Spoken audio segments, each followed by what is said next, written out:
ठीक है,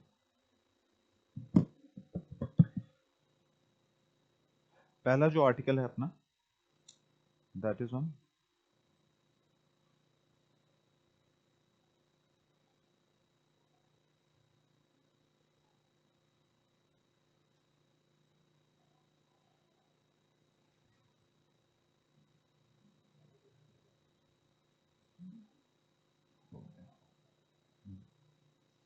ठीक है, इंटरनेशनलाइजेशन इंटरनेशनलाइजेशन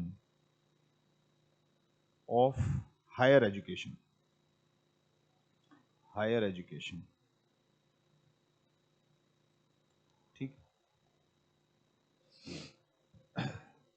तो अभी हाल ही में एक रिपोर्ट आई है किसकी, नीति आयोग की, जिसका नाम ही है internationalisation of higher education report. ठीक है, ऑब्जेक्टिव क्या है इसका, ऑब्जेक्टिव ये है कि जो एक इम्बैलेंस इंडियन इकोनॉमी को देखने को मिल रहा है, एक इम्बैलेंस इनवर्ड और आउटवर्ड स्टूडेंट्स में, इनवर्ड और आउटवर्ड स्टूडेंट्स में, उसको कैसे क्योर किया जाए। जैसे इंडिया से ठीक ठाक संख्या में जो स्टूडेंट्स हैं वो बाहर पढ़ने जा रहे हैं, लेकिन आने वालों की जो संख्या है, जो दूसरे देशों से इंडिया में पढ़ने आ रहे हैं, उनकी संख्या है वो उस तरीके से नहीं बढ़ रही है, जिसकी वजह से कई समस्याएं हमको पिछले 2 डिकेड्स में देखने को मिली है। और ये प्रॉब्लम है, ये एक्सेंचुएट कब हुई है, पिछले 15 साल में और ज्यादा, 2011 से ये प्रॉब्लम और ज्यादा एक्सेंचुएट, मतलब बाहर जाने वालों की संख्या, पढ़ने के लिए बाहर जाने वालों की संख्या शुरू से ज्यादा रही है, लेकिन अभी हाल के 1.5-2 डिकेड्स में, 1.5-2 दशक में हमको क्या देखने को मिला है, ये जो नंबर्स हैं वो और तेजी से बढ़ते दिखाई दे रहे हैं। ठीक है, इसकी वजह से अब कुछ दिक्कतें, पहले कम स्टूडेंट जाते थे, लेकिन अब क्या है, इंडिया का जो मिडिल क्लास है वो बहुत रैपिडली राइज कर रहा है, जो पेइंग कैपेसिटी है बाहर जाके पढ़ने वालों की, वो और तेजी से बढ़ते जा रही है। ठीक है, वो और तेजी से बढ़ती जा रही है। उसका असर क्या हो रहा है, उसका असर ये हो रहा है कि हमको ब्रेन ड्रेन जैसी समस्या देखने को मिल रही है। ब्रेन ड्रेन का मतलब क्या हो गया, कि हमारा जो ह्यूमन टैलेंट है, जो हाई स्किल्ड लेबर फोर्स है, वो इंडिया से पलायन कर रहा है बाहर की ओर।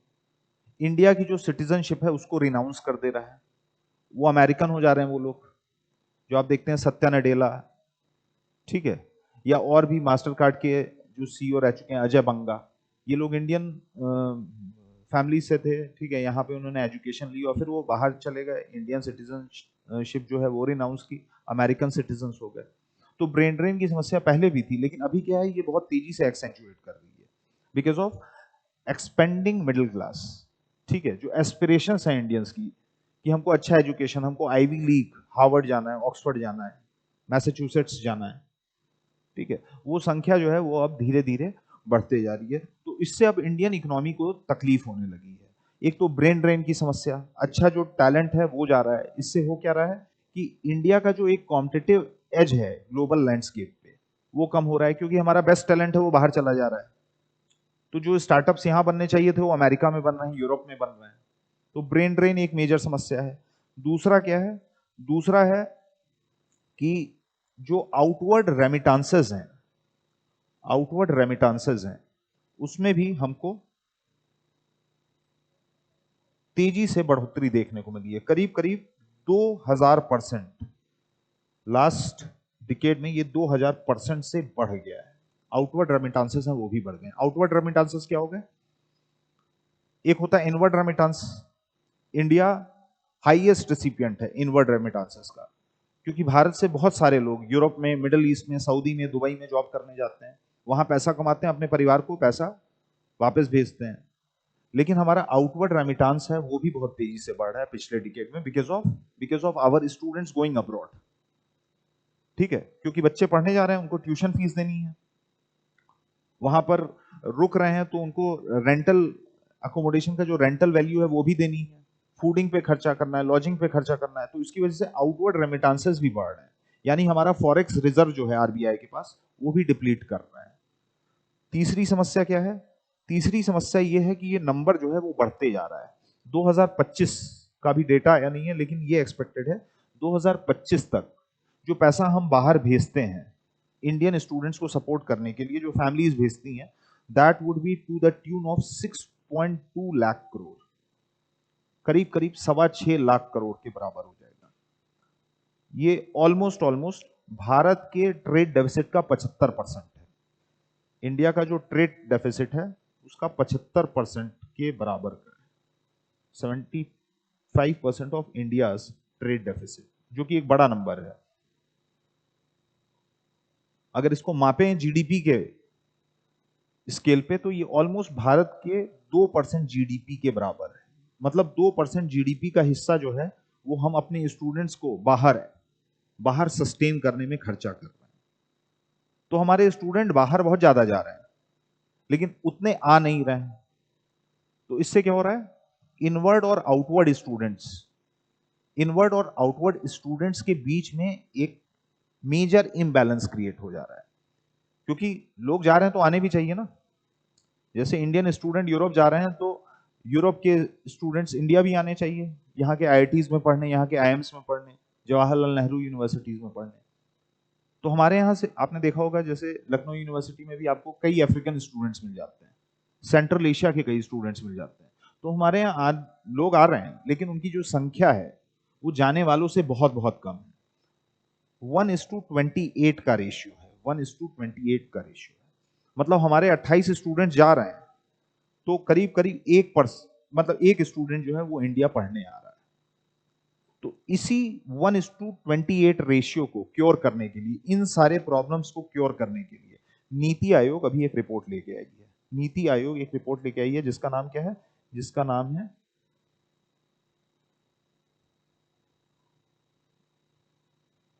Internationalisation of higher education report, internationalisation of higher education report. ठीक है, अब इस रिपोर्ट ने क्या किया है, इसने इस रिपोर्ट मतलब नीति आयोग ने क्या किया, नीति आयोग पिछले 1 साल में सर्वे किया है। ठीक है, बाहर के फॉरेन इंस्टीट्यूशंस हैं, फॉरेन यूनिवर्सिटीज हैं, उसमें सर्वेस कराए हैं। आईआईटी मद्रास में एक वर्कशॉप कराई है पिछले 1 साल में। ठीक है, यूरोप में या लंदन में एक एजुकेशन राउंड टेबल हुई, वहां पे इंडिया ने भाग लिया। ठीक है, कई इंडियन इंस्टीट्यूशंस हैं, वहां पे भी सर्वे कराया गया। तो जो मल्टीपल स्टेक होल्डर्स हैं एजुकेशन फील्ड पे, उन रेलिवेंट स्टेक होल्डर से सर्वे किया गया है और पता लगाने की कोशिश की गई है कि क्या कारण है, what are the reasons because of which we are getting to see this imbalance, क्यों हमारे यहाँ इनवर्ड स्टूडेंट्स कम है। तो जो इश्यूज आइडेंटिफाई किए गए हैं नीति आयोग द्वारा, जिसके बेसिस पे ये रिपोर्ट बनी है, उसमें जो सबसे इंपॉर्टेंट चीजें निकली हैं वो निकली हैं कि सबसे पहले इंडिया में स्कॉलरशिप या फाइनेंशियल एड की कमी है, फाइनेंशियल एड या स्कॉलरशिप की कमी है। तो lack of financial add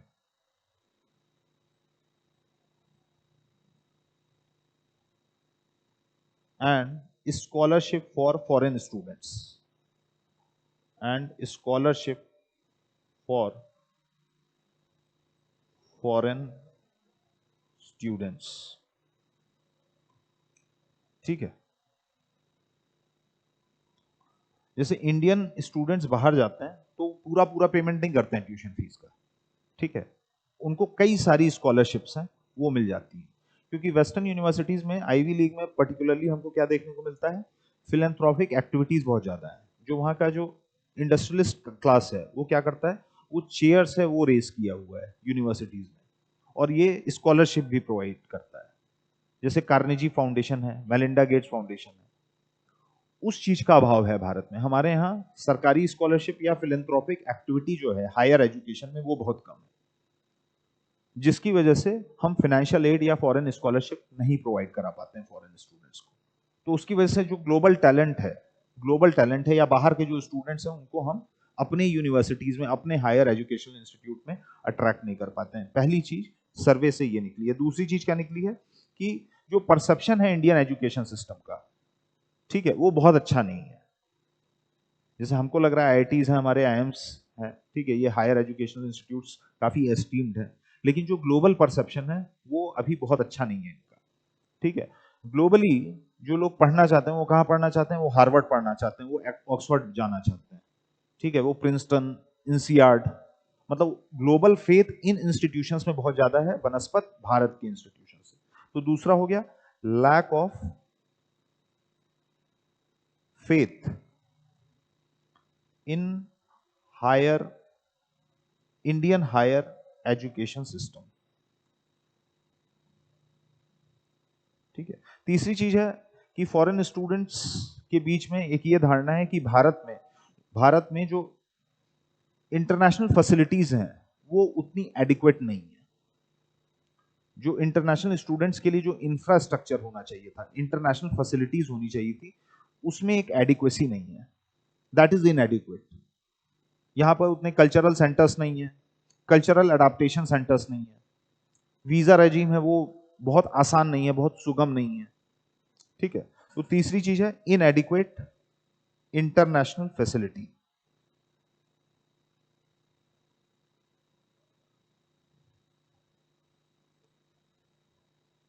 international facilities, इसी में और चीजें आ जाएंगी, जैसे इनएडिक्वेट cultural adaptation centre, cultural adaptation centre. इसका मतलब क्या हो गया? इसका मतलब ये हो गया कि वो एक दूसरे कल्चर से आ रहे हैं, दूसरे कल्चर से एकदम नए कल्चर में आ रहे हैं। तो हमको क्या देखने को मिलता है, जब आप आईवी लीग जाते हैं या यूरोप की यूनिवर्सिटीज जाते हैं, तो वहां पर कल्चरल एडाप्टेशन सेंटर होते हैं जो शॉर्ट टर्म प्रोग्राम्स रन करते हैं, जिससे यहाँ के जो स्टूडेंट्स हैं वहाँ के जो कल्चर है, माहौल है, उसमें ढल जाए एक शॉर्ट पीरियड ऑफ टाइम में। इंडिया में इन सारी चीजों का अभाव है।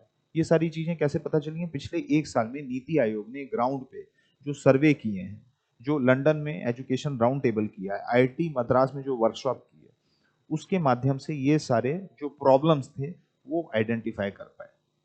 प्रॉब्लम्स आइडेंटिफाई हो गए तो नीति आयोग ने इस रिपोर्ट के माध्यम से इसको कैसे रिजॉल्व करना है, इस प्रॉब्लम को कैसे क्योर करना है, सॉल्व करना है, जो इम्बैलेंसेस हम क्रिएट कर रहे हैं जिसकी वजह से ब्रेन ड्रेन हो रहा है, हमारे आउटवर्ड रेमिटेंसेस बढ़ते जा रहे हैं, और ये नंबर अभी आने वाले समय में और बढ़ते जाना है। जो 1:28 का इनवर्ड आउटवर्ड स्टूडेंट्स का, इनवर्ड आउटवर्ड स्टूडेंट का जो नंबर है, जो इम्बैलेंस आ गया है, उसको कैसे क्योर किया जाए। ठीक है। इसी को क्योर करने के लिए आरबीआई ने ये particular internationalisation of higher education report है वो निकाली है। नहीं, उनको आप जाने से नहीं रोक सकती हैं। जिनको बाहर पढ़ने जाता है ना है, we are a democratic setup, जिनको बाहर जाना है वो जाएं, लेकिन हमको अपनी ओर भी तो अट्रैक्ट करना है। हमारे 28 स्टूडेंट बाहर जा रहे हैं तो अभी एक ही स्टूडेंट आ रहा है, 28 जाए तो कम से कम 28 आए। तो इससे क्या होगा, जो फॉरेक्स रिजर्व हमारा खाली हो रहा है वो दोबारा से भरने लगेगा। एक चीज ब्रेन ड्रेन, हमारा अच्छे ब्रेन्स बाहर जा रहे हैं तो बाहर के अच्छे ब्रेन्स इंडिया में आने लगेंगे। बाहर जाने वालों को आप डेमोक्रेटिक सेटअप में नहीं रोक सकते हैं। हमारे पास फंडामेंटल राइट्स हैं, तो गवर्नमेंट एम्बार्गो नहीं लगा सकती है, लेकिन हम एटलीस्ट एक कंड्यूसिव एनवायरनमेंट तो क्रिएट कर सकते हैं ना, कि जो ग्लोबल, मान लीजिए इजिप्ट में कोई बहुत अच्छा इंजीनियर है, या इकोनॉमिक्स की कोई बहुत अच्छी फैकल्टी है, या ऑस्ट्रेलिया में मान लीजिए कोई मैथमेटिक्स की बहुत अच्छी फैकल्टी है, तो उसको भी तो हमको अट्रैक्ट करना पड़ेगा। Amartya Sen world renowned economist, Jagdish Bhagwati world renowned economist, ये लोग कौन है? ये इंडियंस हैं जो बाहर चले गए। तो what is stopping us from bringing global talent to India? हमको भी ऐसे जो ग्लोबल टैलेंट है उनको इंडिया लाना है ना, तो उसी के लिए हमको एक कंड्यूसिव एनवायरनमेंट, एक माहौल क्रिएट करना है। उसी पे चर्चा है, ये रिपोर्ट जो है वो इसी पे चर्चा कर रही है कि 1:28, इसमें 28 को कम करने की बात नहीं कही गई है, इसमें 1 जो है इसको बढ़ाने की बात की गई है। ठीक है। तो अब ये सारी प्रॉब्लम आपको समझ में आ गई जो नीति आयोग ने आइडेंटिफाई की। इसके बेसिस पे नीति आयोग ने क्या किया? नीति आयोग ने कुछ पॉलिसी इंटरवेंशंस बताए हैं कि हमको क्या क्या करना चाहिए, मिनिस्ट्री ऑफ एजुकेशन या भारत सरकार को क्या क्या कदम उठाने चाहिए जिसके माध्यम से हम ये इम्बैलेंस है, इनवर्ड आउटवर्ड स्टूडेंट्स का जो एक इम्बैलेंस है और उसका जो नकारात्मक प्रभाव है भारतीय अर्थव्यवस्था पे, भारतीय शिक्षा पे, उसको कैसे हम कम कर सकते हैं, इसको कैसे हम मिटिगेट कर सकते हैं। तो 22 पॉलिसी रिकमेंडेशन दिए गए हैं, 22 पॉलिसी रिकमेंडेशन दिए गए हैं। ठीक है।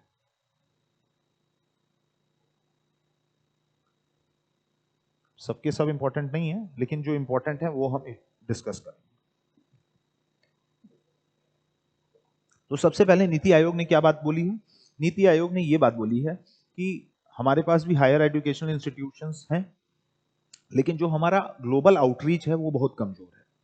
तो इंडियन हायर एजुकेशनल पैराडाइम को, जो प्रतिमान है हमारा उच्च शिक्षा का जो प्रतिमान है, उनको कुछ प्लैंक्स पे, कुछ पॉइंट्स पे काम करना पड़ेगा। जैसे स्ट्रैटेजी हो गया, कम्युनिकेशन हो गया,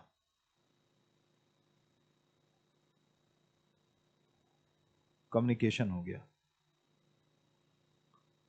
रेगुलेशंस हो गए, रेगुलेशंस हो गए, आउटरीच हो गया, करिकुलम हो गया, कल्चर हो गया,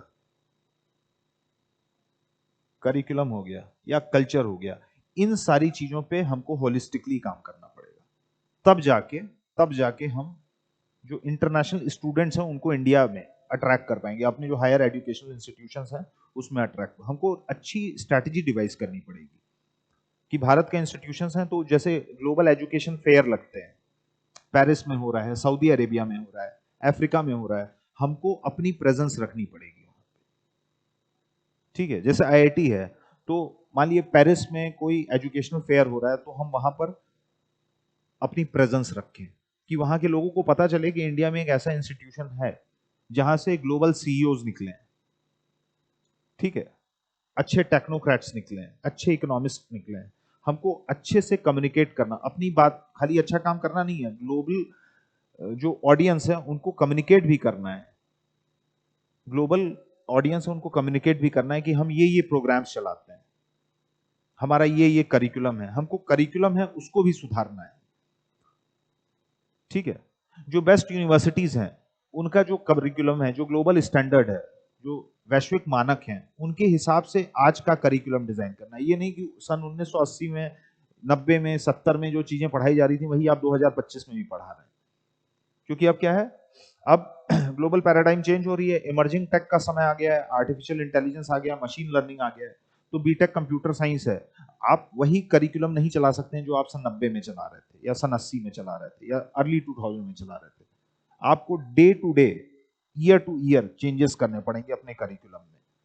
आपको जो ग्लोबल बेस्ट प्रैक्टिसेस हैं, जो अभी के वैश्विक मानक हैं, उनके हिसाब से अपना करिकुलम, अपना कोर्स है वो डिजाइन करना पड़ेगा। आपको कल्चर में भी चेंज लाना पड़ेगा। आपको एक कॉस्मोपॉलिटन कल्चर है वो अपने हायर एजुकेशनल इंस्टीट्यूशंस हैं उनके कैंपस पे लाना पड़ेगा। जैसे अभी क्या है, अभी अचानक से फॉरेनर्स दिख जाएं किसी यूनिवर्सिटी कैंपस में, तो लोग उनको घूरने लगेंगे, फोटो खिंचाने लगेंगे। Same thing doesn't happen in Ivy League. वहां क्या है, बहुत कॉस्मोपॉलिटन कल्चर है। एक क्लास है, 40 लोग बैठे हैं, तो पता चल रहा है कुछ लोग मिडिल ईस्ट से हैं, कुछ चाइनीज स्टूडेंट्स हैं, कुछ इंडियन स्टूडेंट्स हैं, उसमें यूरोपियंस भी हैं, अमेरिकन भी हैं। ठीक है, तो एक कॉस्मोपॉलिटन कल्चर आ गया है। हमको वैसा कल्चर बनाने की जरूरत है। हमको अपने रेगुलेशंस हैं, जो रूल्स हैं, यहाँ के लोकल रूल्स हैं, उनको भी सिंक करना पड़ेगा ग्लोबल रूल्स के साथ, ग्लोबल रेगुलेशंस के साथ। क्योंकि रेगुलेशन अगर बहुत ज्यादा स्ट्रिक्ट रहेंगे, स्ट्रिंजेंट रहेंगे, तो चीजें नहीं हो पाएंगी ठीक। हमको आउटरीच भी बढ़ाना पड़ेगा। आउटरीच का मतलब हमको अपने एलुमनाई एसोसिएशन को और रोबस्ट बनाना पड़ेगा। एलुमनाई क्या होता है? जो पास आउट्स होते हैं एजुकेशनल इंस्टीट्यूशंस के। तो एलुमनाई एसोसिएशन क्या करते हैं, जगह जगह मिलते हैं, ठीक है, उनका जो कॉर्पोरेट कन्वर्जेंस है वो अच्छा होता है। ठीक है, एक एलुमनाई नेटवर्क रहता है तो प्लेसमेंट्स वगैरह में भी इजाफा होता है, प्लेसमेंट्स अच्छी आती हैं। तो इन सारी चीजों पे काम करना पड़ेगा, ये नीति आयोग ने बताया है। किसको क्योर करने के लिए? जो इनवर्ड आउटवर्ड स्टूडेंट्स का इम्बैलेंस क्रिएट हो गया है इंडियन हायर एजुकेशनल इंस्टीट्यूट्स में, उसको क्योर करने के लिए आवश्यक है। तो इसी तर्ज पे कुछ रिकमेंडेशंस दिए गए हैं, करीब करीब 22 पॉलिसी इंटरवेंशन बताए हैं। ठीक है, उनमें से सबसे इंपॉर्टेंट है वो हम डिस्कस करेंगे। सबसे पहला है कि नीति आयोग ने कहा है कि एक सॉवरेन वेल्थ फंड बनाया जाए, सॉवरेन वेल्थ फंड बनाया जाए भारत विद्या कोष के नाम से। ये क्या है? ये एक सॉवरेन वेल्थ फंड है, मतलब एक कोष तैयार किया जाए, एक फंड तैयार किया जाए जिसका काम क्या हो, हायर एजुकेशनल इंस्टीट्यूशंस को कैसे बढ़ावा दिया जाए, यहाँ इंटरनेशनल फैसिलिटीज है वो कैसे बढ़ाई जाए। इसमें जो कॉर्पस रखा गया है वो $10 बिलियन का रखा गया है, $10 बिलियन।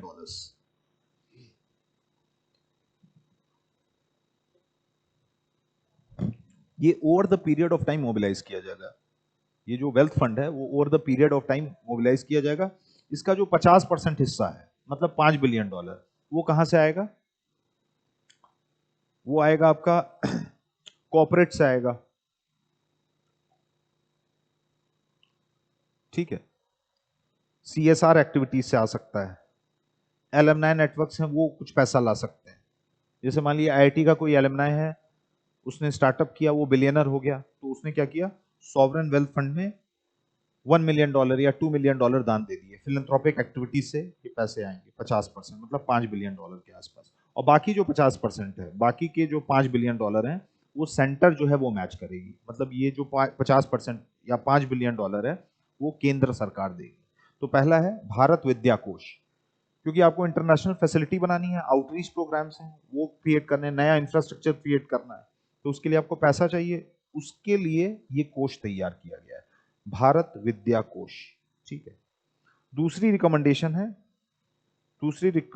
है विश्व बंधु स्कॉलरशिप।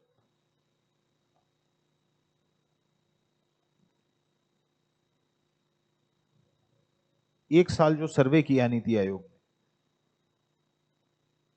उसमें एक चैलेंज क्या आया था? उसमें एक चैलेंज, क्यों हम ग्लोबल टैलेंट को अट्रैक्ट नहीं कर पा रहे हैं, ग्लोबल स्टूडेंट्स को हम क्यों नहीं अट्रैक्ट कर पा रहे हैं। तो उसमें एक मेजर चैलेंज था कि लैक ऑफ फाइनेंशियल एड, कि हमारे जो इंस्टीट्यूशंस हैं वो स्कॉलरशिप नहीं एक्सटेंड करते हैं फॉरेन स्टूडेंट्स को, ठीक है। तो उसको क्योर करने के लिए दूसरी रिकमेंडेशन दी गई है वो विश्व बंधु स्कॉलरशिप। ये स्ट्रिक्टली फॉरेन स्टूडेंट्स के लिए रहेगी, फॉर फॉरेन स्टूडेंट्स। मान लिए अफ्रीका का कोई स्टूडेंट है, इंडिया पढ़ना चाह रहा है, ठीक है, लेकिन ट्यूशन फीस देने के लिए, अपने आप को इंडिया में सपोर्ट करने के लिए उसके पास पैसे नहीं है, उसके घर वालों के पास पैसे नहीं है, तो विश्व बंधु स्कॉलरशिप निकाली गई है जिससे हम फॉरेन स्टूडेंट्स को अट्रैक्ट कर पाए, ग्लोबल टैलेंट को हम अट्रैक्ट कर पाए। तो ये हो गया स्टूडेंट्स के लिए। तीसरा है, स्टूडेंट्स हैं तो हमको फैकल्टीज भी बाहर से अच्छी लानी पड़ेगी। जैसे अमर्त्य सेन, जगदीश भगवती इंडिया से बाहर गए, पढ़ाने गए। रघुराम राजन कौन है?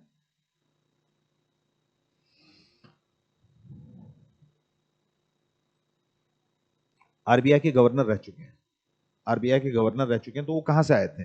वो शिकागो के बूथ स्कूल से आए थे, इकोनॉमिक्स के प्रोफेसर हैं, ठीक है। फिर यहाँ आरबीआई गवर्नर है, फिर चले गए, अभी दोबारा से वो पढ़ाना शुरू कर दिए। तो हमको इंटरनेशनल फैकल्टी है उसको भी सिर्फ स्टूडेंट्स अट्रैक्ट नहीं करने हैं, जो बेस्ट फैकल्टी हैं ग्लोबल लैंडस्केप में, जो बेस्ट फैकल्टीज हैं फॉरेन कंट्रीज में, जो फॉरेनर्स हैं उनको भी अट्रैक्ट करना है। तो जैसे विश्व बंधु स्कॉलरशिप है स्टूडेंट्स के लिए, वैसे ही विश्व बंधु फेलोशिप भी स्टार्ट करने की बात की गई है। विश्व बंधु fellowship.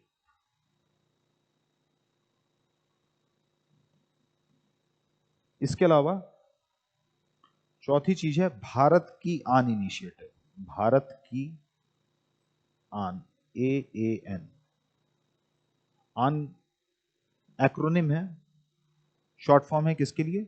Alumni ambassador network. Alumni ambassador network, alumni ambassador network. ये क्या करेगा?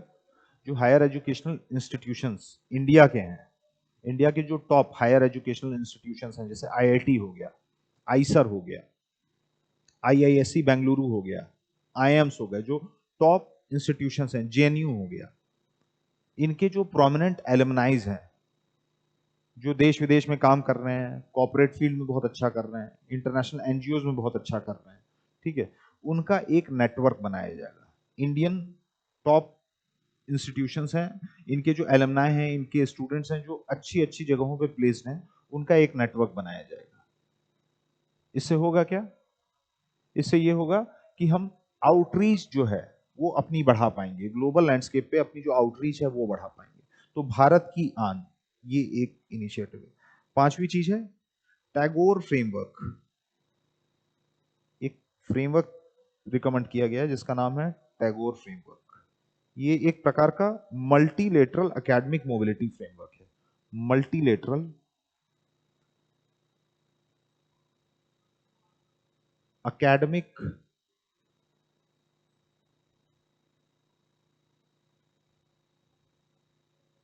मोबिलिटी फ्रेमवर्क है और इसको डिजाइन किया गया है, मतलब ये आइडिया कहां से लिया गया है, ये इरास्मस से लिया गया है, इरास्मस प्लस से। इरास्मस प्लस फ्रेमवर्क यूरोप का एक फ्रेमवर्क है। यूरोप में कई सारे इंस्टीट्यूशंस हैं, कई सारे एजुकेशनल इंस्टीट्यूशंस हैं, बहुत देशों से, मतलब एक तो यूरोप से ही काफी स्टूडेंट्स, जैसे बेल्जियम का स्टूडेंट है वो कहाँ जा रहा है, लंदन पढ़ने चला जा रहा है। स्विट्जरलैंड का स्टूडेंट है वो फ्रांस पढ़ने चला जा रहा है। और यूरोप के बाहर से भी बहुत सारे स्टूडेंट्स हैं जो यूरोप में पढ़ने जाते हैं। तो वहां ईयू ने क्या किया है, ईयू ने एक इरास्मस फ्रेमवर्क तैयार किया जो बाद में जिसका नाम बढ़ा के कर दिया गया इरास्मस प्लस फ्रेमवर्क। ये एक तरीके का सिंगल पॉइंट फ्रेमवर्क है जिसके माध्यम से जो स्टूडेंट्स की मोबिलिटी है, फैकल्टी की मोबिलिटी है, ठीक है, कल्चरल अडाप्टेशन है, ये सारी चीजें प्रमोट की जाती हैं इरास्मस प्लस से। जैसे मान लीजिए आपका यूरोप के किसी यूनिवर्सिटी में हो गया तो इरास्मस की वेबसाइट पे आप जाके क्या कर सकते हैं, बहुत सारे काम आप वहाँ पे जो फेलो स्टूडेंट्स हैं जो अपने सीनियर्स हैं उनसे मिल सकते हैं। आपको मान लीजिए पेरिस में किसी इंस्टीट्यूट में हो गया तो आप क्या कर सकते हैं, इरास्मस की वेबसाइट पे जाके चैट कर सकते हैं। आप पूछ सकते हैं कि भाई रेंट कितना है, कौन सी जगह सस्ती है, ठीक है, फूडिंग कैसी है, लॉजिंग कैसी है, ठीक है, वीजा रेजीम है, उससे पर्टेनिंग क्वेश्चंस हैं आप पूछ सकते हैं। तो ये इरास्मस प्लस फ्रेमवर्क के तर्ज पे टैगोर फ्रेमवर्क है वो तैयार करने की बात की गई है, वो तैयार करने का रिकमेंडेशन दिया गया है। किसके द्वारा, नीति आयोग के द्वारा इस पर्टिकुलर रिपोर्ट में। तो टैगोर फ्रेमवर्क है जो कि इरास्मस प्लस के लाइन पे तैयार करने की बात की गई है। छठी चीज है जो रेगुलेटरी इंटरवेंशन है, रेगुलेटरी इंटरवेंशन है, ठीक है, वो और प्रभावी बनाई जाए, और ज्यादा इफेक्टिव बनाई जाए, और ज्यादा इफेक्टिव बनाई जाए। क्योंकि क्या है, अब हमको रेगुलेशन में चेंजेस करने हैं। जैसे ग्लोबलाइजेशन 1991 के बाद एलपीजी रिफॉर्म्स आए, सबसे पहले जो हमारी इकोनॉमी है वो ग्लोबलाइज हुई। लेकिन अभी भी जो हमारा हायर एजुकेशनल इंस्टीट्यूशन का सेटअप है वो ग्लोबलाइज नहीं हो पाया है। हम ग्लोबल एकेडमिया के साथ इफेक्टिवली, प्रभावी रूप से एकीकृत या इंटीग्रेट नहीं हो पाए हैं। तो अगर हमको इंटीग्रेट करना है, जैसे इकोनॉमिक इंटीग्रेशन के लिए हमने क्या किया था, इकोनॉमिक इंटीग्रेशन के लिए हमने टैरिफ्स हैं वो कम कर दिए थे, एक्सपोर्ट इंपोर्ट को प्रमोट करने के लिए कई सारे इनिशिएटिव्स लिए थे। अब एकेडमिक, ग्लोबल एकेडमिक फ्रेमवर्क के साथ इंडियन एकेडमिक मिलियू या पैराडाइम या प्रतिमान को इंटीग्रेट करना है तो हमको क्या करना पड़ेगा, जो अपना रेगुलेटरी फ्रेमवर्क है, जो रेगुलेशंस हैं, रूल्स हैं, मिनिस्ट्री ऑफ एजुकेशन के जो रूल्स हैं उसमें तब्दीलियां, उसमें चेंजेस करने पड़ेंगे, तब जाके हम एकीकृत हो पाएंगे ग्लोबल एजुकेशन सेटअप के साथ। तो रेगुलेटरी इंटरवेंशन भी करने पड़ेंगे, साथ ही साथ हमको कॉम्पिटिटिव सैलरी देनी पड़ेंगी, कॉम्पिटिटिव सैलरीज देनी पड़ेंगी। अगर आप चाहते हैं कि नैनियांग टेक्नोलॉजी यूनिवर्सिटी से या नेशनल यूनिवर्सिटी ऑफ सिंगापुर से या हार्वर्ड से कोई प्रोफेसर आपके यहाँ आए, आईआईटी में पढ़ाने आए या आईएम्स में पढ़ाने आए या जेएनयू में पढ़ाने आए, तो कम से कम आपको सैलरी तो मैच करनी पड़ेगी ना, आपको सैलरी मैच करनी पड़ेगी। इंडिया में क्या है, इंडिया चूंकि एक डेवलपिंग कंट्री है तो यहाँ पे जो सैलरीज हैं वो रिलेटिवली कम है। तो अगर आपको ग्लोबल टैलेंट अट्रैक्ट करना है, बेस्ट प्रोफेसर्स हैं, एसोसिएट प्रोफेसर्स हैं, उनको इंडिया लाना है तो आपको जो ग्लोबल बेंचमार्क है, ग्लोबल स्टैंडर्ड है सैलरी का, एटलीस्ट उतना देना पड़ेगा। तो अगली रिकमेंडेशन है कॉम्पिटिटिव सैलरीज। साथ ही साथ single window clearance, single window clearance मतलब वन पॉइंट सोल्यूशन। अब स्टूडेंट्स आ रहे हैं तो बाहर का कोई स्टूडेंट इंडिया आ रहा है, अफ्रीका से मान लीजिए कोई स्टूडेंट यहाँ पढ़ने आ रहा है, तो एकदम नई जगह है, एकदम नई जगह है, उसको घर खोजना है, उसको नया बैंक अकाउंट खोलना है, स्टूडेंट वीजा है उसके लिए अप्लाई करना है, तो उसके लिए single window setup, one point solution रखा गया है कि एक ही वेबसाइट पे जाके वो सारी चीजें अपनी कर पाए, बैंक अकाउंट खोलना, लॉजिंग, ठीक है, वीजा फैसिलिटी, ये सारी चीजें सिंगल विंडो या वन पॉइंट सोल्यूशन से क्योर किया जाए। ठीक है, अगली रिकमेंडेशन है एनआईआरएफ में एक्सपेंशन किया जाए, एनआरआईएफ में एक्सपेंशन किया जाए। जो पुराने स्टूडेंट्स हैं वो पढ़े हैं एनआईआरएफ क्या होता है, ठीक है, नहीं पढ़े हैं तो थोड़ा सा पढ़ लिएगा। नेशनल एनआईआरएफ क्या है? एक रैंकिंग फ्रेमवर्क है, नेशनल इंस्टीट्यूशंस की एक रैंकिंग फ्रेमवर्क है। जैसे हम पढ़ते हैं ना, आईआईटी मद्रास या आईआईटी बॉम्बे रैंक 1 है, ये रैंक 2 है, ये रैंक 3 है। तो एक रैंकिंग फ्रेमवर्क है किसका? मिनिस्ट्री ऑफ एजुकेशन का, जो 2015 में शुरू किया गया था। ठीक है, अलग अलग क्राइटेरियाज पे, अलग अलग ऑब्जेक्टिव्स को माप के वो क्या करता है, एक नेशनल रैंकिंग बनाता है। ठीक है, उसमें कई सारे क्राइटेरियाज हैं, कई सारे जैसे teaching outcome, student outcome, inclusivity, ये सारे मानक है, सब पे पॉइंट्स मिलते हैं अलग अलग इंस्टीट्यूशंस को, और वो अकुमुलेट होके एक रैंकिंग तैयार की जाती है। तो उसके बेसिस पे भारत सरकार, पर्टिकुलरली अगर बात करें तो मिनिस्ट्री ऑफ एजुकेशन रैंकिंग निकालता है इंडिया के हायर एजुकेशन इंस्टीट्यूशंस की। तो इसमें कई सारे क्राइटेरिया हैं। तो नीति आयोग ने इस पर्टिकुलर रिपोर्ट में कहा है कि इसमें एक नया क्राइटेरिया ऐड किया जाए, ग्लोबलाइजेशन वाला, ग्लोबलाइजेशन एंड आउटरीच या ग्लोबलाइजेशन एंड इंक्लूसिविटी। ठीक है, जिससे जिससे हमको ये पता चल पाए कि हमारे कौन से कैंपसेस कितने इंक्लूसिव हैं फॉरेन स्टूडेंट्स के लिए, कौन से इंस्टीट्यूशंस हैं जो ग्लोबल, बाहर के जो ग्लोबल इंस्टीट्यूशंस हैं उनके साथ अच्छी पार्टनरशिप कर पा रहे हैं।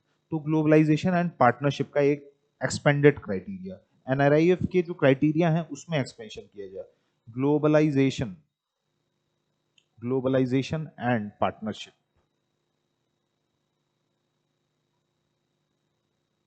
एक नया क्राइटेरिया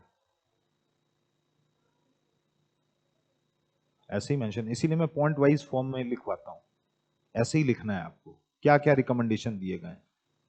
ठीक है, क्वेश्चन कैसे आ सकता है? क्वेश्चन ये आ सकता है कि बावजूद आर्थिक वृद्धि के हम जो फॉरेन स्टूडेंट्स हैं उसको अट्रैक्ट नहीं कर पा रहे हैं, इसके क्या कारण है और भारत सरकार को क्या इनिशिएटिव लेने चाहिए, ऐसा पूछा जा सकता है आपसे। नहीं, 1.5 साल का आपको तैयार करके जाना, 1 से 1.5 साल, 1.5 साल सेफ साइड, समय का अभाव, तो 1 साल तो आपके पास होना चाहिए। ठीक है, और ये जनरल चीजें हैं, मतलब इसको, इसके में बहुत ज्यादा टेक्निकलिटी में मत जाइए। आप खुद सोचिए कि आप सेक्रेटरी हैं, कोई दिक्कत नहीं है, आप मान लिए मिनिस्ट्री ऑफ एजुकेशन में सेक्रेटरी हैं, आपके मिनिस्टर आपको बुला के पूछ रहे हैं कि कुछ ऐसा डिवाइस करो कि हम बाहर के स्टूडेंट्स को अट्रैक्ट कर पाए, तो ये पॉइंट भूल जाइए जो हमने डिस्कस किया अभी। आप क्या चीजें करेंगे, आप भूल जाइए कि पावर कैसा है, क्या बाहर के स्टूडेंट्स को हमको अट्रैक्ट करना है तो हमको क्या करना पड़ेगा, ऑफर्स देंगे, ऑफर्स में क्या हो, यही स्कॉलरशिप हो जाएगा, फाइनेंशियल एड हो जाएगा। बाहर के स्टूडेंट ला रहे हैं अलग कल्चर से, इस कल्चर में आ रहे हैं तो कल्चरल एडाप्टेशन सेंटर देना पड़ेगा। आपको इंडिया को एक ग्लोबल एजुकेशनल हब बनाना है तो आपको बेस्ट फैकल्टी है वो भी लानी पड़ेगी, तो उनके लिए कुछ फेलोशिप प्रोग्राम चलाना पड़ेगा। यही सारी चीजें तो हैं, वही लिखी हैं इसमें, बस उसको नाम दे दिया गया है।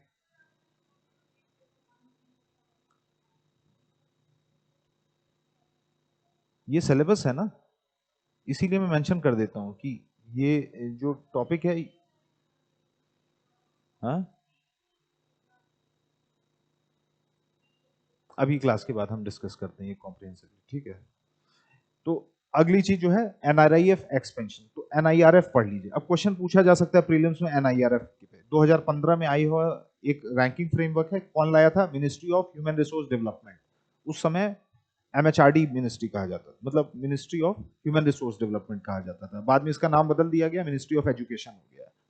ठीक है, तो एनआरआईएफ क्या करता है, जो इंडिया के एजुकेशनल इंस्टीट्यूशन, जैसे क्लास में बच्चों की रैंकिंग की जाती है, वैसे ही एनआईआरएफ क्या करता है, जो तमाम हमारे हायर एजुकेशनल इंस्टीट्यूशंस हैं उनको रैंक करता है। अलग अलग पैरामीटर पे। क्लास में रैंकिंग कैसे तय होती है? क्लास के स्टूडेंट्स की रैंकिंग स्कूल में कैसे, कि साइंस में कितने नंबर आए, मैथ्स में कितने नंबर आए, अलग अलग सब्जेक्ट्स में। तो यहाँ पे भी अलग अलग क्राइटेरिया है कि इसका स्टूडेंट का आउटकम क्या रहा है, कितना इंक्लूसिव है एजुकेशनल इंस्टीट्यूशन। तो अलग अलग क्राइटेरियाज हैं, उसके बेसिस पे एनआईआरएफ में रैंकिंग मिलती है अलग अलग इंस्टीट्यूशन को।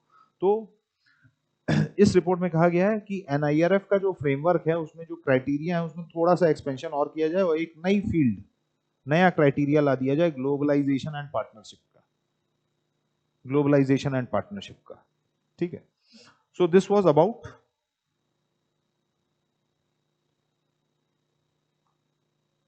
Internationalisation of higher education report by Niti Aayog, bye Niti आयोग।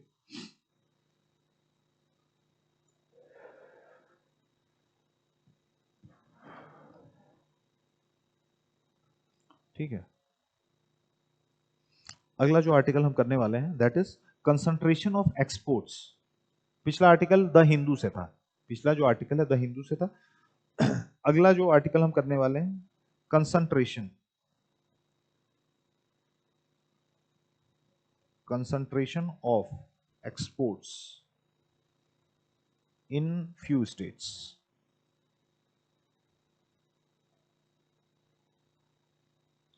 ये GS3 इकोनॉमी का टॉपिक है। ठीक है, GS3 इकोनॉमी का टॉपिक है।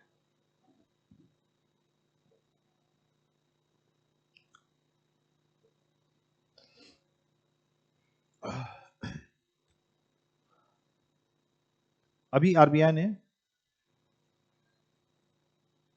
RBI handbook of stats on Indian states, Indian states 2024-25 है वो रिलीज की है। ठीक है, आरबीआई हैंडबुक ऑफ स्टैट्स या statistics on Indian states 2024-2025 release की है। और उसमें ये देखा गया है, कि रुपी हमारा है वीकन किया है। आईएनआर जो है पिछले एक साल में डॉलर के बनस्पत 6% के आसपास टूटा है, 5 से 6% के आसपास टूटा है। लेकिन बावजूद इसके जो एक्सपोर्ट्स हैं हमारे, एक्सपोर्ट्स हैं वो अच्छा परफॉर्म कर रहे हैं, वो ठीक परफॉर्म कर रहे हैं, एक्सपोर्ट्स आर डूइंग गुड। जो इंडिया का मर्चेंडाइज ट्रेड है उस पर बहुत ज्यादा खास फर्क नहीं पड़ा है। इनफैक्ट हमारा जो मर्चेंडाइज एक्सपोर्ट है वो बढ़ा है। लेकिन प्रॉब्लम कहाँ आ रही है? इस रिपोर्ट के मुताबिक प्रॉब्लम आ रही है कि जो ये एक्सपोर्ट है वो कंसंट्रेटेड है कुछ स्टेट्स में, बस कुछ स्टेट्स में, 5 स्टेट्स में ये कंसंट्रेटेड है। मतलब इंडिया में कितने स्टेट्स हैं अभी, कितने राज्य हैं भारत में?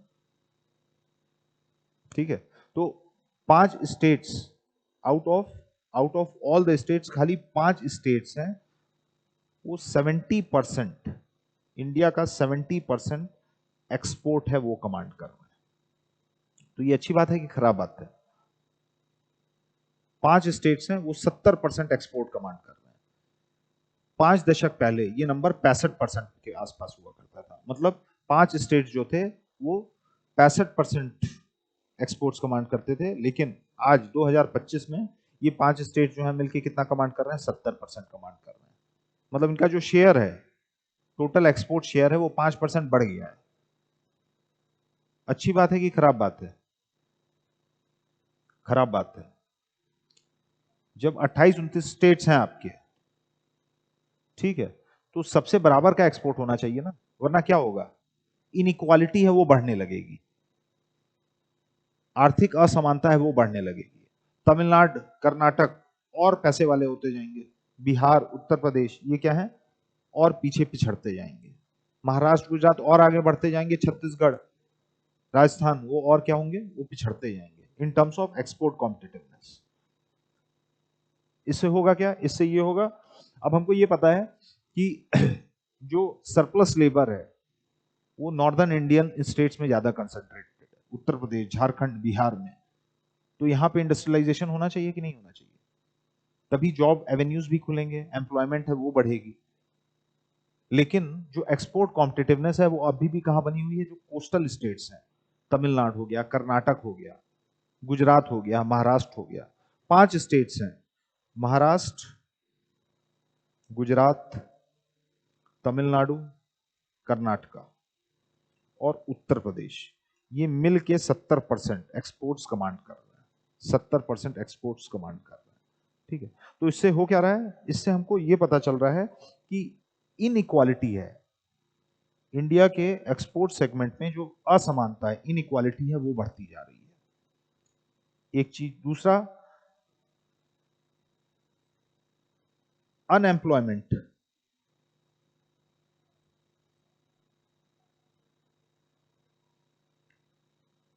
अनएम्प्लॉयमेंट एक मेजर समस्या बनी हुई है नॉर्दर्न बेल्ट, जहां पर सरप्लस लेबर है, जहां पर सरप्लस लेबर है। हमको ये देखने को मिल रहा है, जो ऑलरेडी एडवांस्ड स्टेट्स हैं, जो कोस्टल स्टेट्स हैं, जो एडवांस्ड स्टेट्स हैं, वो और तेजी से बढ़ रहे हैं। ठीक है, मतलब जो कोस्टल या इंडस्ट्रियल एडवांसमेंट वाले स्टेट्स हैं, या इंडस्ट्रियली एडवांस्ड एडवांस्ड स्टेट्स हैं, वो और रिच होते जा रहे हैं, और पैसे वाले होते जा रहे हैं। और झारखंड हो गया, बिहार हो गया, यहाँ पे क्या है? यहाँ पे एक्सपोर्ट कॉम्पिटिटिवनेस आ ही नहीं पा रही है। जो भी नई फैक्ट्री लग रही है, नए मैन्युफैक्चरिंग यूनिट लग रहे हैं, वो कहाँ लग रहे हैं? वो इन्हीं कोस्टल स्टेट्स में लग रहे हैं। जैसे मान लिया आप ही को सॉफ्टवेयर की कोई कंपनी शुरू करनी है, तो आपकी कौन सी लोकेशन है वो प्रेफरेबल रहेगी इंडिया भर में? आप कोशिश करेंगे बैंगलोर में लगाएं, हैदराबाद में लगाएं, भले आप लखनऊ के हैं, भले आप गोरखपुर के हैं, लेकिन आपकी कोशिश क्या रहेगी? आपकी कोशिश ये रहेगी बैंगलोर चलते हैं, पुणे चलते हैं, हैदराबाद चलते हैं। क्यों? क्योंकि आपको पता है वहां ऑलरेडी क्लस्टर्स बने हुए हैं। अगर हमको आपको सॉफ्टवेयर इंजीनियर्स की हायरिंग करनी पड़ेगी तो गोरखपुर में शायद आपको खोजने पे ना मिले, लेकिन बैंगलोर पे एक सीवी आपको चाहिए तो 50 सीवी आ जाएगी।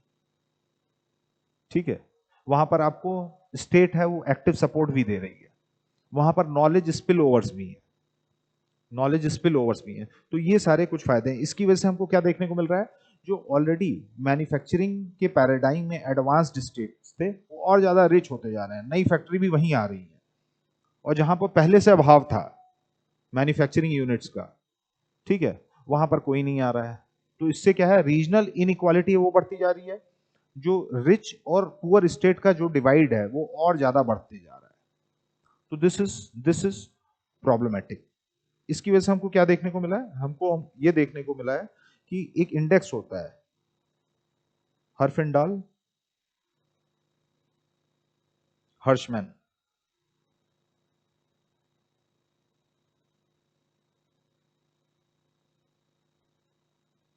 हर्शमैन इंडेक्स। इसी को हम क्या कहते हैं? एचएचआई इंडेक्स भी कहते हैं। एचएचआई इंडेक्स है, वो बढ़ते जा रहा है। अब प्रीलिम्स में क्या क्वेश्चन पूछा जा सकता है कि HHI index is associated with which of the following? तो एचएचआई इंडेक्स क्या बताता है हमको? एचएचआई इंडेक्स बताता है कि कंसंट्रेशन ऑफ मोनोपोली बताता है, या कंसंट्रेशन ऑफ मोनोपोलिस्टिक पावर बताता है। मोनोपोली आपको पता है ना क्या होती है? What is monopoly?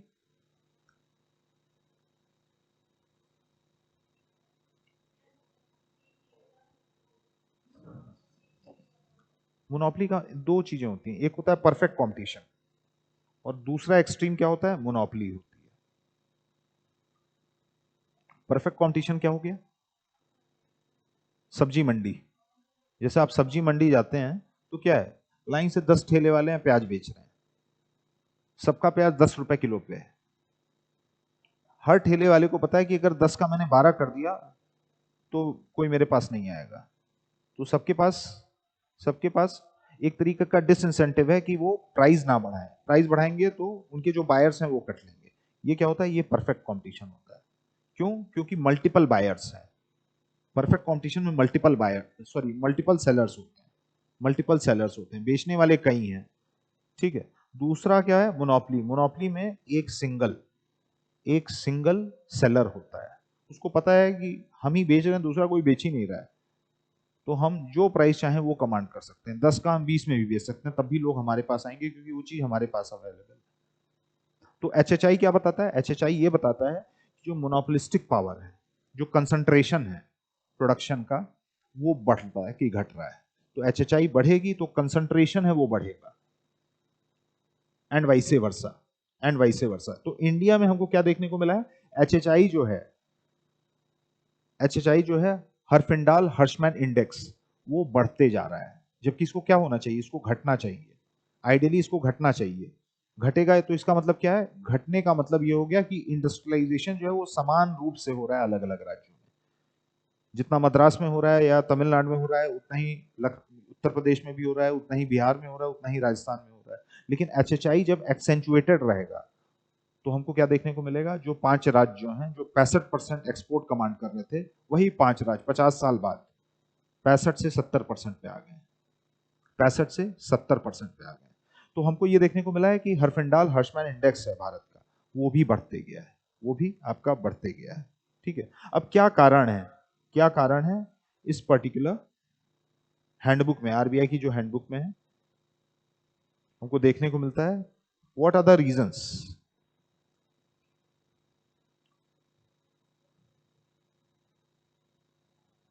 Reasons for increasing concentration. ये कंसंट्रेशन जो बढ़ता जा रहा है, increasing concentration of industrial activities in few handful states, in handful states।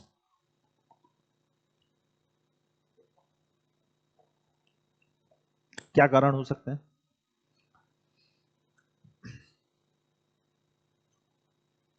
Shivani बताओ, ऐसा क्यों है कि जो इंडस्ट्रियलाइजेशन है वो कुछ ही राज्यों में आ रही है? अगर हमको विकसित भारत 2047 चाहिए, 2047 चाहिए, तो हमको उसके लिए क्या करना होगा कि इंडस्ट्रियलाइजेशन है वो समान रूप से, मतलब जो इंडस्ट्रियली बैकवर्ड स्टेट्स हैं वहां पे भी इंडस्ट्रियलाइजेशन आए, वहां पे भी मैन्युफैक्चरिंग आए, वहां पे भी एसईजेड्स आए। जो कंपनियां हैं वो अपने फैक्ट्री फ्लोर उत्तर प्रदेश में भी खोलें, बिहार में भी खोलें, झारखंड में भी खोलें। लेकिन अभी हमको क्या देखने को मिल रहा है? अभी हमको ये देखने को मिल रहा है जो ऑलरेडी इंडस्ट्रियलाइज्ड स्टेट्स हैं, जो एडवांस्ड स्टेट्स हैं, वहां पे ही नई फैक्ट्रियां लगती जा रही हैं। जो पिछड़े राज्य हैं वहां पर फैक्ट्रियां नहीं आ रही, जबकि जो पिछड़े राज्य हैं वहां लेबर कॉस्ट कम है क्योंकि सरप्लस लेबर है। लेबर कॉस्ट कहाँ ज्यादा होगी? तमिलनाडु में, गुजरात में, या बिहार उत्तर प्रदेश में? बिहार उत्तर प्रदेश में कॉस्ट कम होगी ना, कम होगी, क्योंकि पॉपुलेशन ज्यादा है, सरप्लस लेबर है, सरप्लस लेबर है। कर्नाटक वगैरह में living standard already, per capita income already बहुत ज्यादा है। ठीक है, लेबर भी वहां पर कम है, लेबर भी वहां पर कम है। तो वहां पर क्या होगा? वहां पर कॉस्ट डिसएडवांटेज है। बावजूद इसके हमको क्यों देखने को मिल रहा है कि फैक्ट्रियां सस्ते श्रम वाली जगह पे अपनी फैक्ट्रियां नहीं लगा रही हैं, कंपनियां सस्ते श्रम वाली जगह पे अपनी फैक्ट्रियां नहीं लगा रही हैं, वो अभी भी जो ये एडवांस्ड स्टेट्स हैं, जो इंडस्ट्रियल स्टेट्स हैं, वहां पर अपनी फैक्ट्रियां लगा रही हैं। क्या कारण हो सकता है? उनको तो कॉस्ट बचाना चाहिए ना, कॉस्ट कम करना चाहिए।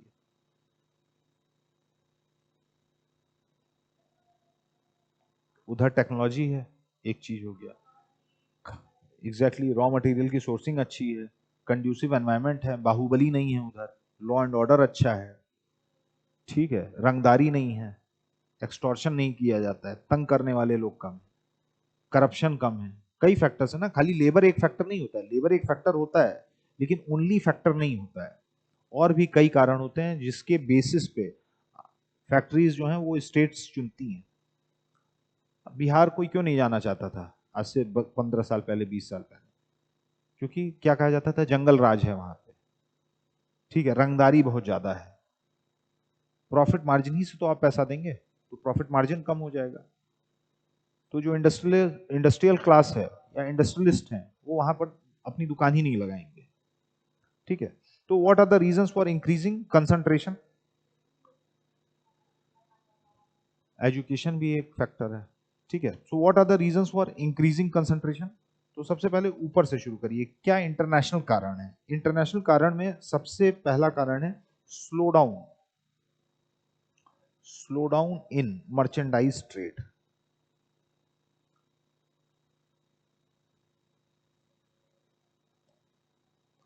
कि ग्लोबल ट्रेड जो है वो आपका सन 2000 के बाद बहुत तेजी से फैला, लेकिन 2019-20 के बाद से हमको क्या देखने को मिल रहा है, जो मर्चेंडाइज ग्लोबल मर्चेंडाइज ट्रेड है वो आपका स्लो डाउन हो गया है, वो धीरे हो गया है। हमको क्या देखने को मिल रहा है, जो वैश्वीकरण फैल रहा था, जिसका प्रसार बहुत तेजी से हो रहा था, अब उसी गति जो है वो धीमी हो चुकी है। ठीक है, तो ग्लोबल ग्रोथ जो ट्रेड में हमको देखने को मिला था उसमें एक ब्रेक लगता हुआ दिखाई दे रहा है। ब्रेक लगता दिखाई देगा तो हमको क्या देखने को मिलेगा, हमको ये देखने को मिलेगा कि इंडिया जैसी कंट्री जो लेबर अबंडेंट कंट्री है, जो लेबर अबंडेंट कंट्री है, वहां पर आपका कंसंट्रेशन ऑफ इंडस्ट्री है वो आपका जो ऑलरेडी इंडस्ट्रियलाइज्ड स्टेट्स हैं वहां पर लगेगी। ठीक है, क्योंकि नई जो प्रोडक्शन पैराडाइम आ रही है, नई जो प्रोडक्शन पैराडाइम आ रही है वो क्या है, वो ज्यादा आपका कैपिटल इंटेंसिव है, that is more capital intensive. अब लेबर इंटेंसिव प्रोडक्शन नहीं हो रहा है, अब कैपिटल इंटेंसिव प्रोडक्शन हो रहा है। What we are getting to see now is the production is turning capital intensive. Early 2000 में हमको क्या देखने को मिला था, अर्ली 2000 में हमको ये देखने को मिला था कि जो ग्लोबल प्रोडक्शन था that was more labour intensive, और इसका पूरा पूरा फायदा किसने उठाया, चाइना ने उठाया। इसका फायदा उठाया बांग्लादेश ने, वियतनाम ने, क्योंकि ये भी कंट्रीज क्या है, लेबर अबंडेंट है। ठीक है, यहाँ लेबर कॉस्ट कम थी, तो विदेशी कंपनियां, वेस्ट की कंपनियां, जैसे हम नाइकी है, एडिडास है, ठीक है, ये है अमेरिकन कंपनियां, लेकिन इन्होंने अपने मैन्युफैक्चरिंग प्लांट है वो बांग्लादेश में डालने शुरू कर दिए, चाइना में डालने शुरू कर दिए, क्योंकि उस समय जो प्रोडक्शन का मिलियू था, प्रोसेस था, वो लेबर इंटेंसिव ज्यादा था।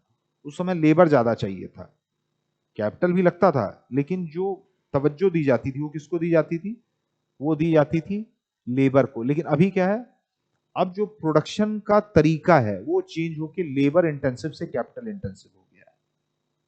ठीक है, तो फैक्ट्रियां या कंपनियां अब उन स्टेट्स की ओर नहीं जा रही हैं जहां पर लेबर अबंडेंसी है, इसीलिए वो बिहार उत्तर प्रदेश नहीं आ रही है, क्योंकि उनको पता है अब लेबर नेट वैल्यू एडिशन में उतना ज्यादा मूल्य नहीं रखना, उतना ज्यादा वैल्यू नहीं रख रहा है। ठीक है, तो the production has turn capital intensive. ठीक है, हम मूव कर रहे हैं लेबर इंटेंसिव सेक्टर से कैपिटल इंटेंसिव सेक्टर की ओर। ठीक है, तीसरी चीज क्या है, तीसरी चीज हमको देखने को मिल रही है, या इसी का एक सब पॉइंट आप कह सकते हैं कि कैपिटल डीपनिंग हमको देखने को मिल रही है। What we are getting to see is capital deepening.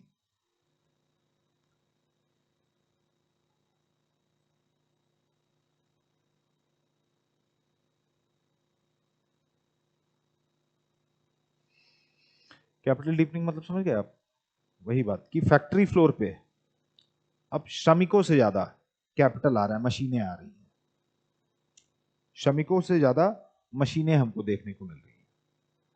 जो एनुअल सर्वे ऑफ इंडस्ट्री है उसके मुताबिक प्रति व्यक्ति जो कैपिटल है फैक्ट्री फ्लोर पे वो करीब करीब 23.6 लाख का हो चुका है। तो पहले मान लीजिए कोई हैंडलूम था, पहले मान लीजिए कोई हैंडलूम था, टेक्सटाइल सेक्टर में कोई हैंडलूम था, उसमें क्या है, लोग हाथ से सिलते बुनते थे, कढ़ाई करते थे। अब क्या है, अब उनको हैवी हैवी मशीन दे दी गई है, उनको हैवी मशीन्स दे दी गई है। पहले उनको 500 रुपए का कैपिटल दिया जा रहा था, तो अब 23 लाख रुपए का कैपिटल दिया जा रहा है। तो उससे प्रोडक्टिविटी तो बढ़ी है, कि मतलब एक व्यक्ति मान लीजिए 5 शर्ट बना पाता था, तो अब क्या है, उसको ज्यादा कैपिटल दे दिया गया, भारी मशीन दे दी गई है चलाने को, तो अब एक दिन में 25 शर्ट बनाने लगा है। This has happened because of capital deepening. ठीक है, प्रति व्यक्ति जो कैपिटल अवेलेबिलिटी है वो बढ़ गई है। क्यों, क्योंकि अब कैपिटल इंटेंसिव प्रोडक्शन होने लगा है, अब कैपिटल इंटेंसिव प्रोडक्शन होने लगा है। इसीलिए इंडिया में अब हमको क्या देखने को मिल रहा है, phenomena of jobless growth. Jobless growth, पहले क्या था, 25 शर्ट बनाने कितने लोग चाहिए होते थे, अगर एक आदमी 5 शर्ट बना रहा है 5 लोग चाहिए होते थे। ठीक है, तो पुराने प्रतिमान के अनुसार 25 शर्ट बनाने के लिए 5 लोग चाहिए, लेकिन अब क्या है, अब 25 शर्ट एक ही आदमी बना दे रहा है। तो ग्रोथ तो हुई हमारी, लेकिन जॉबलेसनेस भी आ गई। इसीलिए इंडिया में जॉबलेस ग्रोथ हमको देखने को मिल रही है, क्योंकि इंडिया क्या है, एक लेबर अबंडेंट कंट्री है। तो हमको जो प्रोडक्शन प्रोसेस रखना होगा वो क्या करना पड़ेगा, लेबर इंटेंसिव रखना पड़ेगा, क्योंकि हम लेबर अबंडेंट कंट्री हैं, तो प्रोडक्शन लेबर इंटेंसिव होना चाहिए। लेकिन हम लेबर अबंडेंट कंट्री हैं, मतलब हमारे पास अबंडेंस में लेबर है, लेकिन जो हम प्रोडक्शन का तरीका निकाल रहे हैं वो क्या निकाल रहे हैं, कैपिटल इंटेंसिव निकाल रहे हैं। इसी की वजह से जॉबलेस ग्रोथ का फिनोमेना हमको इंडियन इकोनॉमी में देखने को मिल रहा है। ठीक है, तो कैपिटल डीपनिंग है वो बढ़ते जा रही है। ठीक है, मैन्युफैक्चरिंग, इसकी वजह से क्या हुआ है, इसकी वजह से ये हुआ है कि मैन्युफैक्चरिंग एम्प्लॉयमेंट है वो आपका स्टैग्नेंट है, रुका हुआ है। Manufacturing employment is stagnant.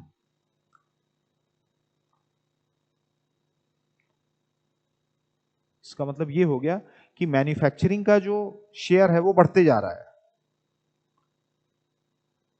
Manufacturing का जो शेयर है बढ़ते जा रहा है, लेकिन मैन्युफैक्चरिंग में जो एम्प्लॉयमेंट है वो रुकी हुई है, वो ठहरी हुई है। क्योंकि अब लेबर को कौन रिप्लेस कर रहा है, लेबर को अब मशीन है वो रिप्लेस कर रही है, मशीन या कैपिटल है वो उसको रिप्लेस कर रहा है। तो मैन्युफैक्चरिंग एम्प्लॉयमेंट है वो भी आपका स्टैग्नेंट हुआ है। तीसरी चीज है कि जो वेज शेयर है, wage share in net value added, ये भी आपका कम हो रहा है।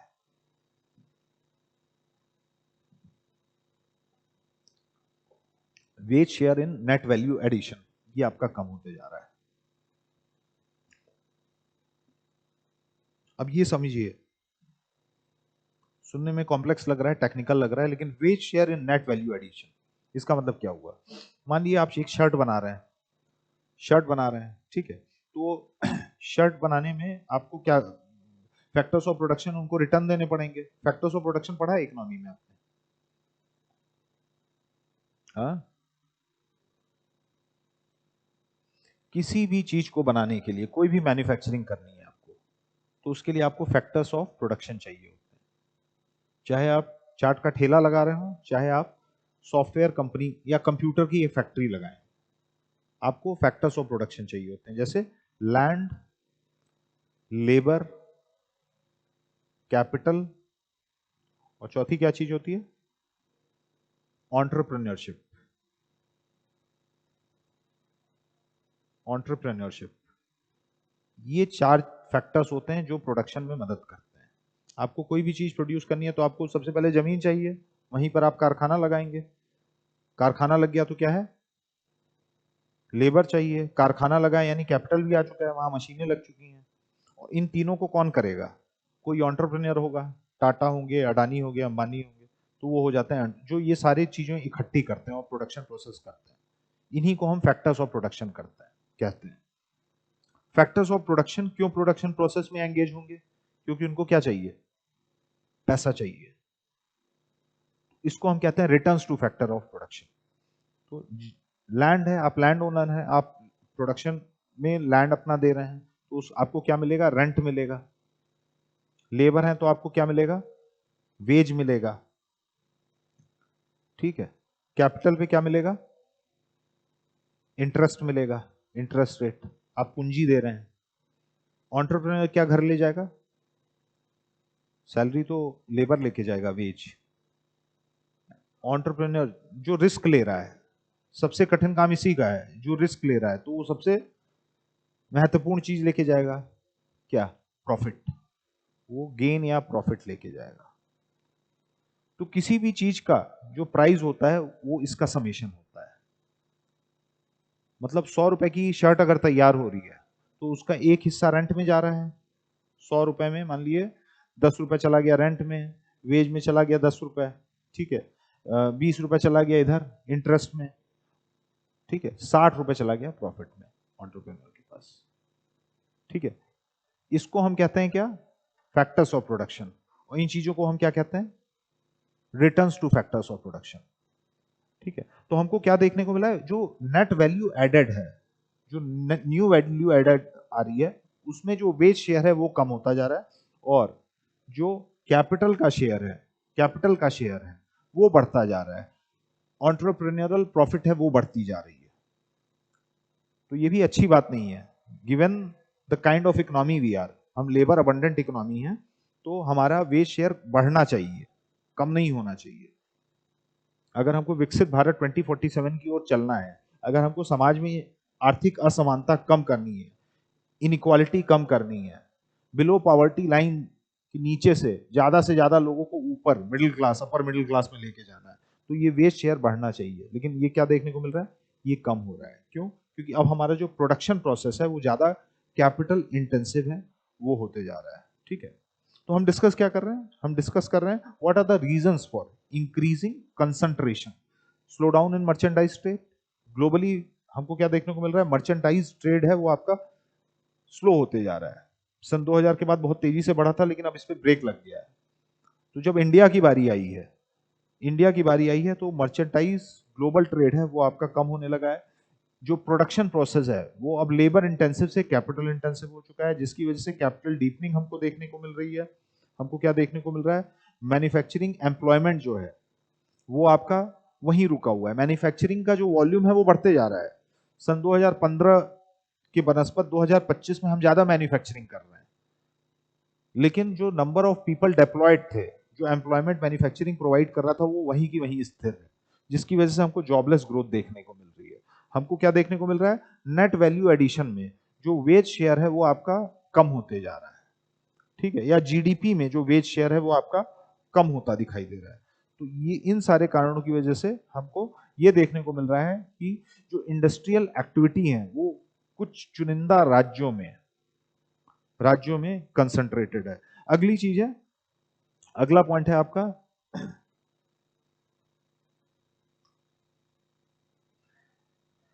The benefits of special concentration. Benefits of special concentration, इसका मतलब क्या हो गया, इसका मतलब ये हो गया वही जो हमने बात की थी,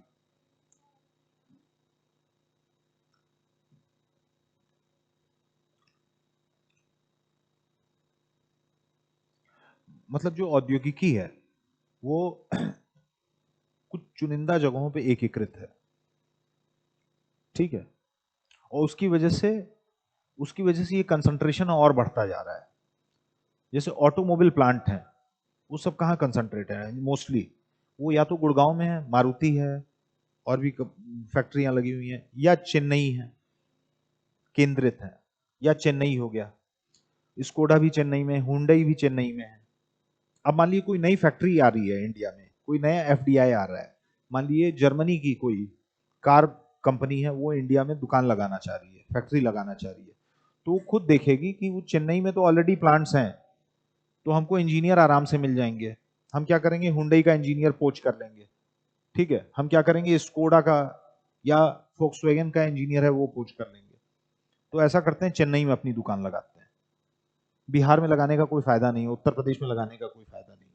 तो स्पेशल कंसंट्रेशन का भी बेनिफिट है किनको, ऑटोमोबाइल कंपनीज या और जो फैक्ट्रियां हैं, कंपनीज हैं, तो वो जानबूझ के फिर बैंगलोर ही जाएंगी, पुणे ही जाएंगी, हैदराबाद जाएंगी, चेन्नई जाएंगी, जो already already industrially advanced states हैं उन्हीं के पास जाएंगी। तो एक ये हो गया। आपको खुद वही आईटी कंपनी, मैंने आपको बोला, आपको मान लिया आईटी कंपनी खोलनी है, तो आप कहाँ खोलना चाहेंगे, आप बैंगलोर ही में खोलना चाहेंगे ना, क्योंकि आपको पता है वहाँ सपोर्ट सिस्टम है, वहाँ अगल बगल की बिल्डिंग्स में तमाम इंजीनियर्स हैं, हम एक सीवी मांगेंगे हमको 20 सीवी मिल जाएगी।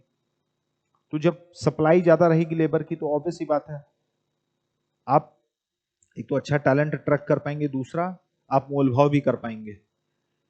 आप कहेंगे कि तुम 4 लाख मांग रहे हो, वो तो 3 लाख रुपए में रेडी है, तो कहेगा ठीक है 3 लाख में हम भी कर लें। ठीक है, तो ये सारे बेनिफिट्स हो जाते हैं किसके, स्पेशल कंसंट्रेशन के। एग्जैक्टली ठीक है। फिर अगली चीज है centre periphery argument. Centre periphery argument, ये एक प्रकार की इकोनॉमिक थ्योरी है, इसी को हम कोर पेरिफेरी आर्ग्यूमेंट भी कहते हैं। सेंटर पेरिफेरी आर्ग्यूमेंट क्या बताता है, ये मतलब एक तरीके की इकोनॉमिक थ्योरी है, एक इकोनॉमिक थ्योरी है जो ये बताती है कि जो कोस्टल सिटीज हैं वो ज्यादा डेवलप्ड होती हैं, कोस्टल सिटीज ज्यादा डेवलप्ड होती हैं हिंटरलैंड के कंपैरिजन में, जो लैंडलॉक्ड रीजन है उससे ज्यादा डेवलपमेंट हमको कोस्टल सिटीज में देखने को मिलती है। क्या कारण है इसके? कारण यह है कि एक तो वहां से एक्सपोर्ट इंपोर्ट होता है, जब एक्सपोर्ट इंपोर्ट होगा तो अपने आप, जैसे ये इंडिया का पेनिनसुलर पार्ट है, अब मान लीजिए यहाँ पे कोस्टल सिटी है, यहाँ कुछ नहीं था, यहाँ से एक्सपोर्ट इंपोर्ट शुरू हुआ, आप यूरोप से भी सामान ला रहे हैं, आप अफ्रीका से भी सामान ला रहे हैं, आपका सामान बाहर जा रहा है, तो सबसे पहले तो ये पोर्ट डेवलप होगा, फिर क्या है, ये अंदर से भी कनेक्ट होगा रोडवेज से, रेलवेज से, ठीक है। जब पोर्ट डेवलप होगा तो पोर्ट लेड डेवलपमेंट भी होने लगेगा। पोर्ट डेवलपमेंट क्या होता है, आप पोर्ट डेवलप कर रहे हैं, और पोर्ट लेड डेवलपमेंट क्या हो रहा है, पोर्ट की वजह से जो डेवलपमेंट हो रहा है। जब पोर्ट डेवलप हो गया तो वहां मैनेजर्स आएंगे, इंजीनियर्स आएंगे, क्रेन्स लगेंगी, शिपिंग इंडस्ट्री डेवलप होगी, तो वो लोग अपनी फैमिलीज भी लेके आएंगे, फैमिलीज लेके आएंगे तो क्या होगा, स्कूल्स भी डेवलप करने पड़ेंगे, हॉस्पिटल भी डेवलप करने पड़ेंगे, वहां पेइंग कैपेसिटी भी ज्यादा रहेगी, पेइंग कैपेसिटी ज्यादा रहेगी तो अच्छे स्कूल्स, अच्छे होटल्स, रेस्टोरेंट ये आएंगे, ठीक है, पेरिफेरल सर्विसेज हैं वो भी बढ़ेंगी। तो जो पोर्ट लेड डेवलपमेंट होता है उसकी वजह से हमको क्या देखने को मिलता है कि जो पोर्ट्स हैं या कोस्टल सिटीज हैं वो ज्यादा डेवलप होने लगती हैं अपने हिंटरलैंड के बनस्पत, अपने हिंटरलैंड के बनस्पत वो ज्यादा डेवलप होने लगती। तो एक चीज है सेंटर पेरिफेरी आर्ग्यूमेंट, हमको देखने को क्या मिला है, पांच में से जो चार राज्य हैं, पांच में से जो चार राज्य हैं जो 70% एक्सपोर्ट कमांड कर रहे हैं भारत का, वो कोस्टल स्टेट्स हैं, गुजरात, महाराष्ट्र, तमिलनाडु और कर्नाटक, ठीक है। तो this also gives an impetus to centre periphery या कोर पेरिफेरी आर्ग्यूमेंट, ठीक है। अगला क्या है, अगला है कि कंसंट्रेशन का एक मेजर कारण, कंसंट्रेशन का एक मेजर कारण यह है कि जो पुअर स्टेट्स हैं वो एक तरीके से रिच स्टेट्स को फाइनेंस कर रहे हैं, जो पुअर स्टेट्स हैं वो रिच स्टेट्स को फाइनेंस कर रहे हैं। कैसे, ये हमको पता चल रहा है आरबीआई की इस हैंडबुक से कि जो क्रेडिट डिपॉजिट रेशियो है, क्रेडिट डिपॉजिट रेशियो है, वो तमिलनाडु में 90% है, लेकिन बिहार में क्या है, ये 50%। मतलब तमिलनाडु के बैंक में अगर 100 रुपए डिपॉजिट किया जा रहा है, ठीक है, तो उसमें 90 रुपए क्रेडिट पे उठा दिया जा रहा है। क्यों? क्योंकि वहां इकोनॉमिक एक्टिविटी ज्यादा है, वहां इकोनॉमिक एक्टिविटी ज्यादा है, ठीक है। वहां चूंकि एंटरप्रेन्योरल क्लास है, उनको क्या चाहिए होता है, फैक्टर्स ऑफ प्रोडक्शन में हमने देखा था ना, उनको कैपिटल चाहिए होता है, पूंजी चाहिए होती है, तो वहां पर क्रेडिट ऑफ टेक ज्यादा हमको देखने को मिल रहा है। लेकिन बिहार, उत्तर प्रदेश, झारखंड, इन राज्यों में हमको क्या देखने को मिल रहा है, जो क्रेडिट डिपॉजिट रेशियो है वो सिर्फ 50% के आसपास का है। यानी इनके जो डिपॉजिट्स हैं, बिहार के, झारखंड के, छत्तीसगढ़ के डिपॉजिट्स हैं, वो कहाँ इस्तेमाल किए जा रहे हैं, वो ऑलरेडी जो इंडस्ट्रियलाइज नेशंस हैं, इंडस्ट्रियलाइज स्टेट्स हैं, वहां पर यूटिलाइज किए जा रहे हैं। तो हमको ये देखने को मिल रहा है कि poor states are subsidising rich states, जो गरीब राज्य हैं वो सब्सिडाइज कर रहे हैं अमीर राज्यों को, जबकि होना क्या चाहिए, होना उल्टा चाहिए, होना उल्टा चाहिए। So these are the reasons, ठीक है, these are the reasons because of which what we are seeing is कि जो मैन्युफैक्चरिंग का या जो एक्सपोर्ट का जो कंसंट्रेशन है वो कम होने के बजाय ये बढ़ता जा रहा है, जिसकी वजह से जो रीजनल इनइक्वालिटी है वो और ज्यादा बढ़ती जा रही है। रीजनल इनइक्वालिटी, जो ऑलरेडी अमीर राज्य हैं वो और अमीर होते जा रहे हैं, जो गरीब राज्य हैं वो वहीं स्टेगनेंसी के आसपास है। उनका जो शेयर है, एक्सपोर्ट का शेयर है, मैन्युफैक्चरिंग का जो शेयर है, वो नेशनल एवरेज से बहुत दूर है, ठीक है। अब इसको क्योर कैसे करना है, वे फॉरवर्ड में आप क्या लिखेंगे, वे फॉरवर्ड,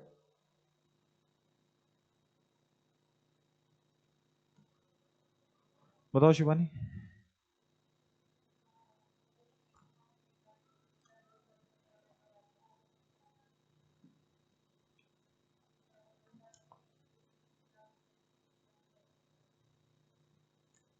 कई तरीके हैं, आप इंफ्रास्ट्रक्चर वहां पर तैयार करिए, आप जो लॉजिस्टिक्स हैं वो मजबूत करिए, वो सुदृढ़ करिए, जो सप्लाई चेन है, आपूर्ति श्रृंखला है, उसको मजबूत करिए। जब आप ये सारे काम करते जाएंगे, ठीक है, ये सारे काम करते जाएंगे, आप इंटीग्रेट करेंगे राज्यों को, आप बिहार से जो तमाम पोर्ट्स हैं, चाहे मुंड्रा हो, चाहे कांडला हो, चाहे जेएनपीटी हो, चाहे आपका वाइजैग हो, उनको अच्छे से कनेक्ट करेंगे तो अपने आप फैक्ट्रीज जो हैं वो उठ के ऊपर की ओर जाना शुरू करेंगे। ठीक है, तो ये आपका क्वेश्चन हो जाएगा। इसको मैंने आपको हिंट दे दिया है। हाँ, ये आप एक क्वेश्चन दे रहा हूँ, उसमें लिखिएगा इसको, वे फॉरवर्ड इसका। हालांकि हम डिस्कस कर चुके हैं ये, ठीक है, पिछले कई आर्टिकल्स में हम डिस्कस कर चुके हैं कि कैसे मैन्युफैक्चरिंग को और ज्यादा इक्विटेबल बनाना है इंडियन लैंडस्केप पे।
कुछ ही भारतीय राज्यों में निर्यात के केंद्रीकरण के क्या कारण हैं? इस समस्या के समाधान के लिए क्या उपाय किए जा सकते हैं? ठीक है, what are the reasons for concentration of exports in few Indian states? What initiatives can be taken to cure this problem? ठीक है,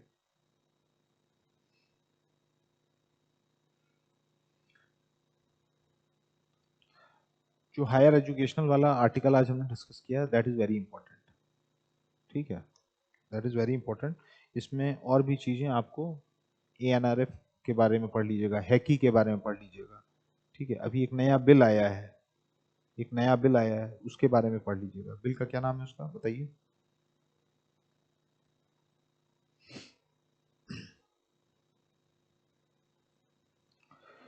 विकसित भारत शिक्षा अधिष्ठान बिल। ठीक है,